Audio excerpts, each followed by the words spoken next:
They walked past him every day. Heard his voice but never listened. Then one morning his chair was empty. And that's when the guilt started screaming louder than his silence ever did. He stood at the same bus stop every morning at 6:40 a.m., rain or shine. His name was Ethan Cole, though most people didn't know it or didn't care to. To them, he was just another background figure. A man in a faded gray jacket, always holding the same black backpack, eyes lowered like he was trying not to take up space in the world. The city of Brookhaven moved fast. People rushed with coffee in hand, earbuds in, minds already late for somewhere else. Ethan blended into that motion perfectly, like a shadow stitched into the pavement. On the bus, he always chose the same seat. Third row from the back by the window. He never complained when someone bumped into him, never asked for the seat that someone else had taken by mistake. When the bus driver, Mark Reynolds, glanced at him through the mirror, it was only to count heads. Ethan was a number, not a person. At work it was the same story. Ethan worked at a mid-sized insurance firm downtown. Cubicles packed tight. Fluorescent lights buzzing overhead. The kind of place where people said, "How are you?" without waiting for an answer. His cubicle sat near the printer. An unfortunate location. People came and went, grabbing papers, sighing loudly when the machine jammed. Ethan would quietly fix it. He'd learned how after the third week. "Thanks," they'd mutter, already walking away. His manager, Linda Harris, knew Ethan existed in theory. She knew his employee ID, his login credentials, the fact that he never missed deadlines.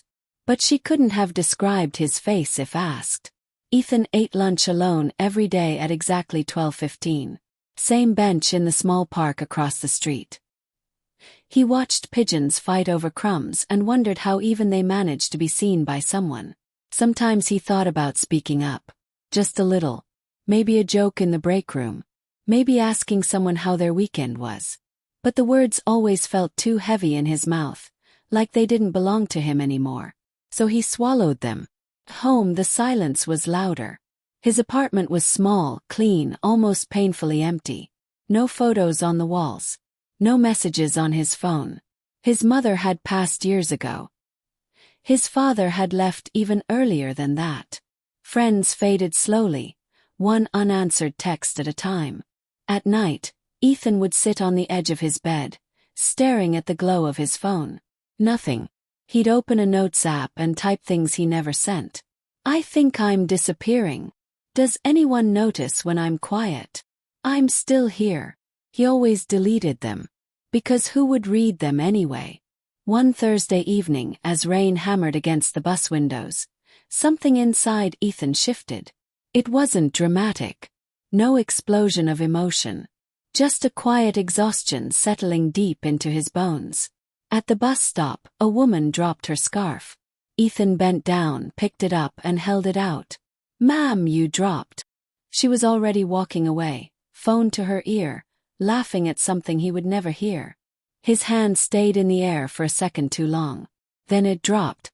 That night he didn't eat. He didn't turn on the TV. He just lay on the floor, staring at the ceiling, listening to the building breathe around him. If I stopped showing up, he thought, how long would it take for anyone to notice? The question scared him. But the answer scared him more. The next morning, Ethan didn't go to the bus stop.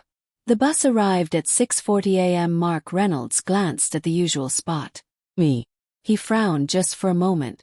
"Must be sick," he muttered, pulling away. At the office, the printer jammed. No one fixed it. People groaned louder than usual. "Where's that guy?" someone asked. "Who?" another replied. Linda Harris noticed an empty cubicle at 9:12 a.m. She stared at it longer than necessary. "Ethan hasn't logged in," she said, more to herself than anyone else.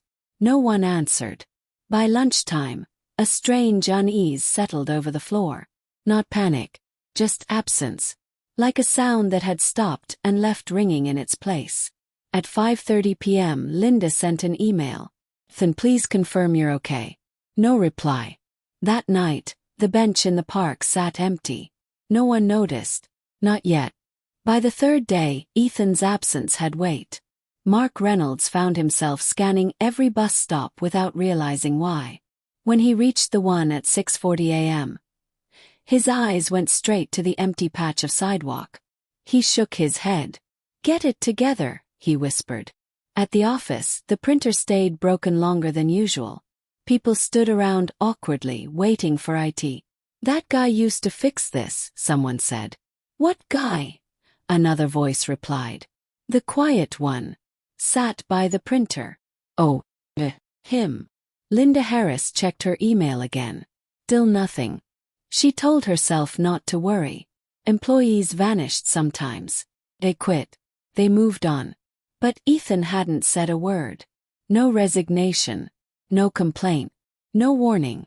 She tried calling his number. It rang until voicemail. "Ethan, this is Linda. Please call me back." Her voice sounded strange to her own ears. Too formal. Too late. On the fourth day, HR got involved. They sent a standard wellness check request. That's when things stopped feeling routine. Officer Daniel Brooks knocked on Ethan's apartment door at 7:18 p.m. The hallway smelled faintly of cleaning solution and old carpet. No sound from inside. He knocked again. Nothing. The superintendent unlocked the door. The apartment was empty. Not messy. Not disturbed. Just hollow. Ethan's backpack was gone. His clothes were mostly gone. The bed was neatly made. On the kitchen counter sat his phone, face down. Daniel picked it up carefully. "No signs of struggle," he said quietly. Linda Harris stood in the doorway, arms crossed tightly. "So he just left. Looks that way." "But he didn't tell anyone," she said, the words sharper than she intended. Daniel looked at her. Did anyone ask him how he was doing? The question landed hard. No one answered. The story spread through the office like a slow leak. Not explosive, just persistent. People started remembering things. "He used to stay late to help me," one woman said. "I never even knew his last name." "He brought donuts once," another added. No one touched them. Mark Reynolds told his wife about the missing man from his route. "I see a lot of people," he said, staring at his plate. "But that guy, he was always there." "Did you ever talk to him?" she asked. Mark shook his head. Didn't think he wanted to. The phone Ethan left behind was unlocked. Inside the Notes app, Daniel found dozens of entries. Questions. "I sat next to someone today. They moved. I wonder if being quiet makes people uncomfortable. I don't want to be a problem. I don't want to be invisible." Linda read them later that night, sitting alone in her living room. Her chest tightened with every line. She thought about the times Ethan stood in her doorway, waiting politely while she finished an email. "How can I help?" he'd say. "Not now," she'd replied. "Send it in an email." He always did. She never answered. At the bus stop, a small thing happened. A woman dropped her scarf. Mark Reynolds stopped the bus. "Hey," he called out. "You dropped this." She turned surprised, then smiled. "Oh, thank you." Mark handed it to her, his hand trembling slightly. He didn't know why. The city didn't shut down for Ethan Cole. There were no headlines, no vigils, just quiet ripples. But people began looking twice at empty spaces. At work, someone put a small plant on Ethan's desk. No one moved it. Linda started asking her team how they were, actually waiting for the answer. Most people didn't notice the change. But a few did. Weeks passed. No sign of Ethan. Until one afternoon, a postcard arrived at the office. No return address. Just a single sentence written in careful handwriting. "I needed to find out if I mattered when I was gone." Linda sat down hard in her chair, tears blurring the words.